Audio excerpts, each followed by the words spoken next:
I'm Neetha Bidway, and this is Good Revenue.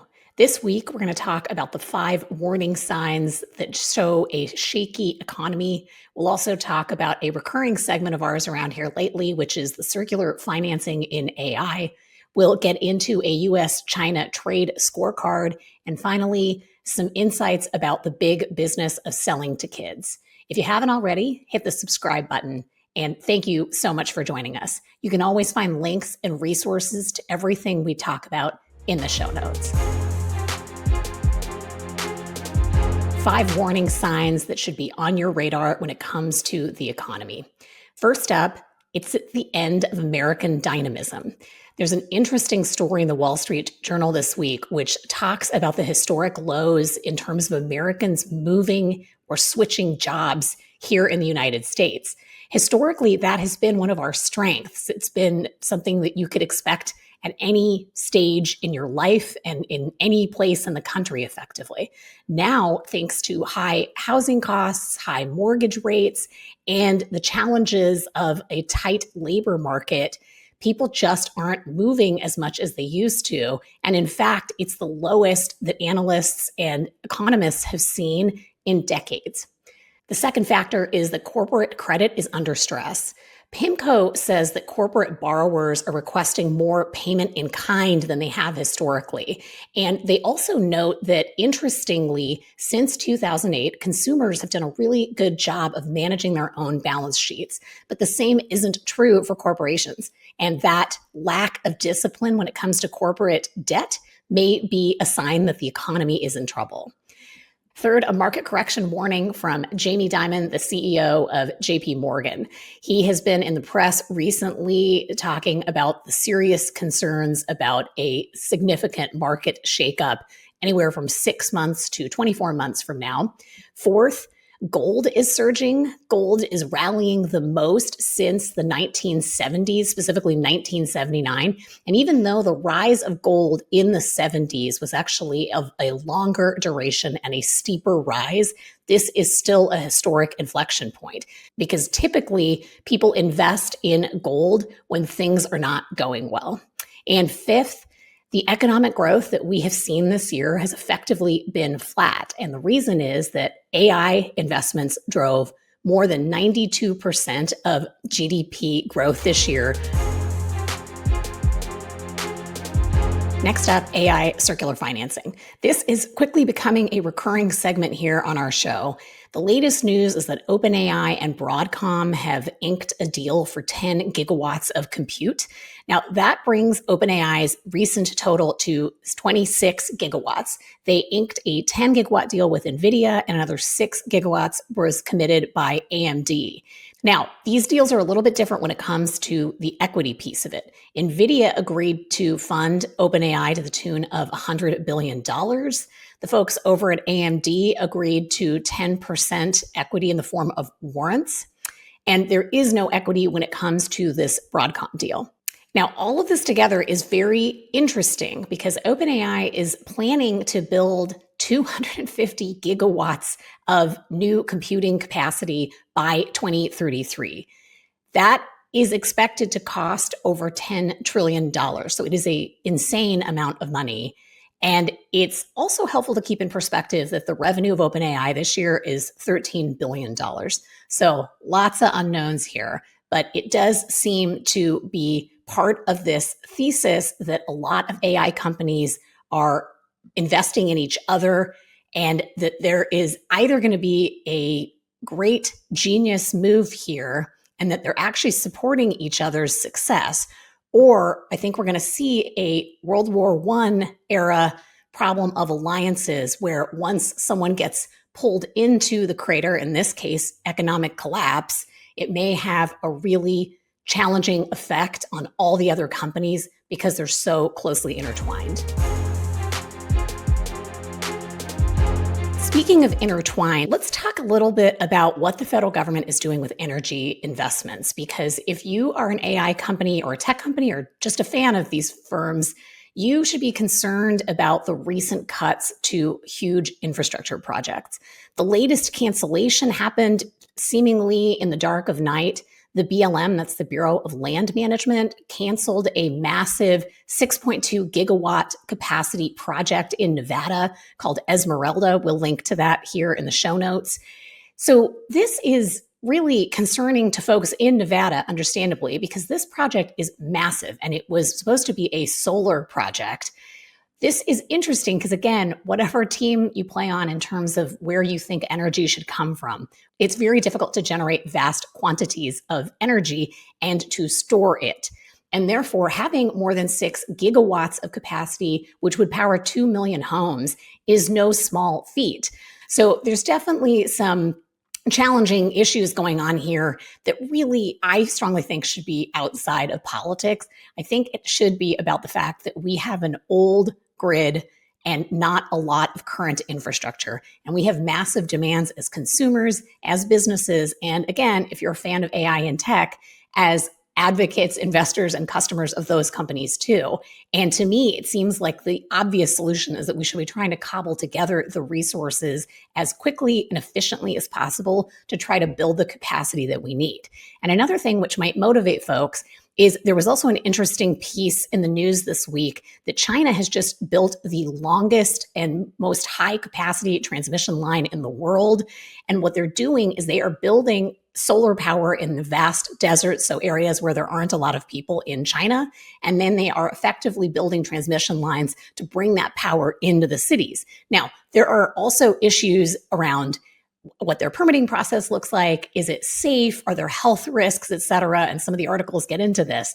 But nonetheless, when we're trying to compete on the global stage, having one country that is being ideological about who is powering the your lamp or whatever, it makes no sense to me. So here's hoping that between the AI companies, the tech firms, the utilities, that there is some common sense that is something we can all advocate for when it comes to the federal government and the smart use of taxpayer dollars, because otherwise we are all going to end up paying a lot more for energy as we get a lot less of it. We can't quit AI or AI chips, so let's talk about the latest news and who might be smuggling AI chips into China. Another fascinating story, this one's from the New York Times, but the Commerce Department is said to be investigating whether or not a company called Megaspeed, they're based in Singapore, has been helping China avoid export controls when it comes to some of the most sophisticated AI chips. So Megaspeed was split off from a Chinese gaming company just 2 years ago in 2023. And a subsidiary of Megaspeed that is based in Malaysia bought $2 billion worth of the fanciest chips that NVIDIA makes. So this is a really convoluted story. I highly recommend reading it because it is very interesting. And also this is an ongoing investigation on the part of the US government. So it remains to be seen what happens. But it does speak to the scope and the scale of the challenge of export controls, particularly when it comes to AI technology. And I suspect that this is a huge part of what is happening behind the scenes when it comes to the on-again, off-again US-China trade relationship. Let's talk about the US and China and their huge global yo-yo fight. We're going to start with a little bit of a scorecard to level set around what has been happening the last 7 months, and then we will get into the latest details of the fight. So back on March 4th, the US announced that its tariffs would increase. At first, it was going to be 10%, but it ultimately ended up being a 20% increase on any goods imported from China. China retaliated with a 15% tariff, and we were off to the races in terms of having a reset on what stability looks like in the US-China trade relationship. Next, in April, you may remember a little thing called Liberation Day. Back on April 2nd, tariffs surged to 34%, and there were additional duties levied for fentanyl. This gets into some really complicated information, and if you're interested in this, I highly recommend checking out our interview with Ambassador Morantis. He is an incredible expert to learn from if you want to get deeper on this topic, and he talked a lot about why fentanyl duties are really about emergency trade powers. So a lot of chaos after April 2nd. Then we got to April 9th when the drama really peaked. The US escalated tariffs to 145%, and China tried to strike back with 125% tariffs. And everybody was basically concerned on all sides because this was obviously just like totally insane for all sides of the equation, both for supply chains and the fact that both of these countries have a lot of dependence on each other, even if right now they don't seem to like or trust each other much. Next, we did actually get to a level of détente. There was a wobbly truce through most of the summer. So starting in May till late September, things were mostly stable. Tariffs eased to about 30%. And you may remember, because we've covered it and you probably have seen some news elsewhere, that there was a lot of back and forth about the negotiations having to do with TikTok and who was going to own the algorithm and whether or not that company would be divested from Chinese control. And we've also talked quite a bit about the on again, off again discussions when it comes to AI chips. All of that happened over the summer. Now, the latest news happened on October 9th. China announced that it was going to restrict access to 12 rare earths minerals. And this is a huge deal for the United States as well as for the European Union. Basically, anyone who relies on rare earths, and that is tech, automakers, national security, defense, other industries as well, cares about rare earths. Previously, China had some restrictions on 7 minerals, but they added in 5 additional minerals, and they also started to ban the export of specific products that have rare earths in them. And this is a bridge too far for the United States. So last Friday, the president announced that tariffs would increase against China to the tune of about 130% starting November 1st. There have been different discussions in the media since then about what the level will actually be. So we're not sure at this point, and it's very likely going to shift. But I think it's helpful with all of this context to keep in mind that this is not just the tariff rates. This has to do with supply chains, it has to do with geopolitics, and it very much has to do with key constituencies in both places. For the Chinese, tech and AI access is crucial.